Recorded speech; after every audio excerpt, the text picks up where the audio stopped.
Have you ever wondered what games you should keep or you should lose? Find out here at Purge Reviews. Have you ever wondered what games you should sell or you should use? Find out here at Purge Reviews. Find out on our top 10 list what games you cannot miss.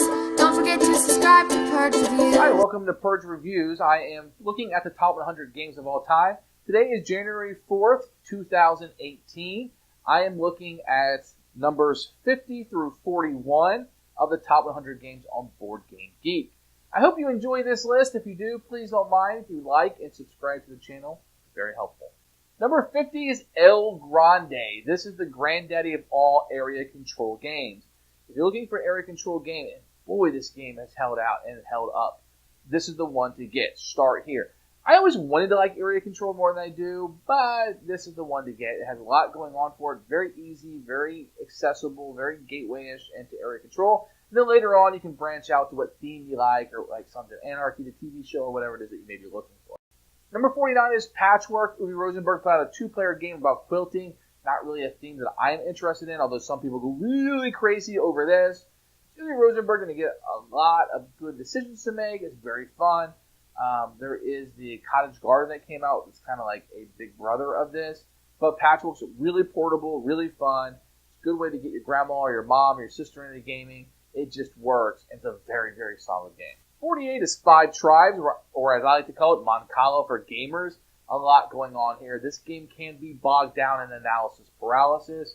There are a lot of decisions to make. There is, and usually when we play, we're like, well, you can do this, you can do that. We kind of just talk it through as an activity, but the game can be very cutthroat. You do get some really cool powers in this one. There's some genies that you can get. This is a very, very good game. One of Days of Wonder's best. And right there, that should make you go, what? Because it is that good. So, Five Tribes is one I'm going to recommend. I get better at a lower player count just because of the AP and the waiting time into your turn. Can't stand AP. It's like the worst thing in the world to me. But it's a very solid game. There's some expansions that are out for it. Very nice production. Number 47 is Dominant Species. I tend to play this on the app a little bit more than I do on the board. It's very hard for me to find people to play this game. You can play with less than 6, although the game really comes alive with 6, unless you want to play multiple animals and then you score the lowest. Not really a big fan of that, but there is a lot going on. At its heart, it's a worker placement game, but there's a lot of counting and recounting. I just think it works a lot better on the app. But if I had 5 other people with me and they wanted to play this and knew the rules and were into it, geez, this is a good game. It is a little hard to explain to new people. They tend to struggle with the dominance and some of the concepts that are going in with it. I don't know why. The game does look kind of boring. I've upgraded with a meeple source with the individual components, which I like a lot. But it is a deeper game. It's heavier, and boy, is it long. Number 46 is Lords of Waterdeep.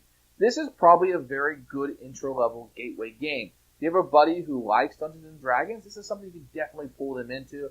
I think they would really, really enjoy this game. So this is kind of a starter spot. You know, it's one of those worker placement games. You're getting resources. You're training them in to go on journeys. The theme is thin. I get that, but it does pull a lot of people in. The expansion is fantastic. You probably want to use that every single time you play once you get into that. Although it's not necessary. Number 45 is Race for the Galaxy, or as I like to call it, Icons, Icons, Icons. Don't let anybody lie to you or trick you. There are a lot of icons. This game has a steep learning curve. Sure, it's worth it and you pay it off, but I'd probably rather play Puerto Rico, maybe in a lighter version of San Juan. Man, people who like this really get into it. They're going to tear me up for what I've already said.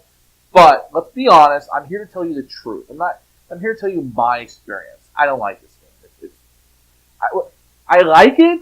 It's just too hard to get into, too hard to explain to people, too many questions that comes up. You get somebody who knows the game, and I really don't. They can sit down, boom, boom, boom, boom, boom, and you're having a really good time.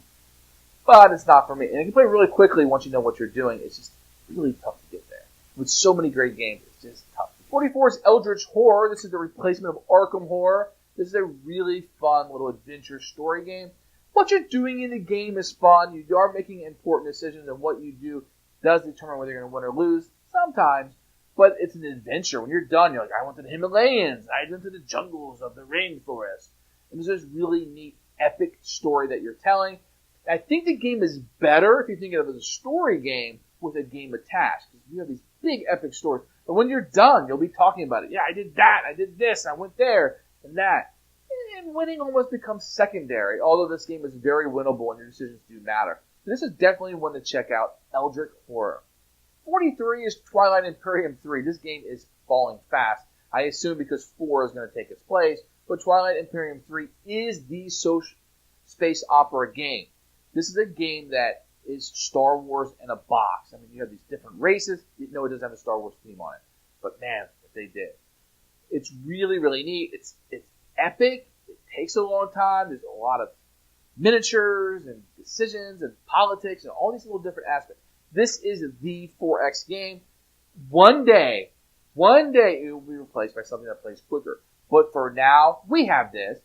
Play this game. No matter if you see this isn't your type of game, just reach outside the box a little bit and at least try it one time because you're going to have an epic experience. 42 is CAYLUS. This was one of the first worker placement games, if not the first. It is a pound you down game. You can really crush your opponents in this one. You can make decisions that will just burn them up and make them flip the table. And it is a not very forgiving game. But CAYLUS is the granddaddy of worker placement. You will have a great time playing this. If you play new worker placement, you're like, hey, I like those Euro games. I like worker placement. Go back and try this one out. Give it a shake. See if you like it. It actually ages pretty well. Number 41 is Seventh Continent. This is a brand new Kickstarter only game. It is humongous. I haven't got to play it yet. I got my second edition already kickstarted. Hopefully it'll be here sometime soon. But everybody I heard plays about this rages on about it. Dylan, who you may know from this channel, he's played it solo, really enjoyed it, and it's been a very good experience for him. So that takes us to our next top 10. Very, very varied games on this list. I mean, there's very different games from Eldritch Horror to Patchwork to Dominant Species to Seventh Continent. So a lot of different things going on here. It's kind of shaking up. The top 100's had a lot of movement in it lately that these videos I'm kind of having trouble keeping up because it's changing so much. I'm talking about the same games. But I still think this is interesting as you're watching this in chronological order. If you do like this video, please hit the like button and subscribe to our channel. We do have reviews and playthroughs and all kinds of things that we're doing and some new things coming in the future. Thanks for watching and being here with me today. Thanks for watching the video. I really appreciate you tuning in. If you liked it, please like it and hit that little subscribe button. That really helps out the channel, lets us know that you're getting the videos that you want. If you agreed or disagree with what I said, feel free to comment below. I'd love to hear what you have to say, and I promise that I will comment back. Thanks for watching, and everybody else, keep playing games.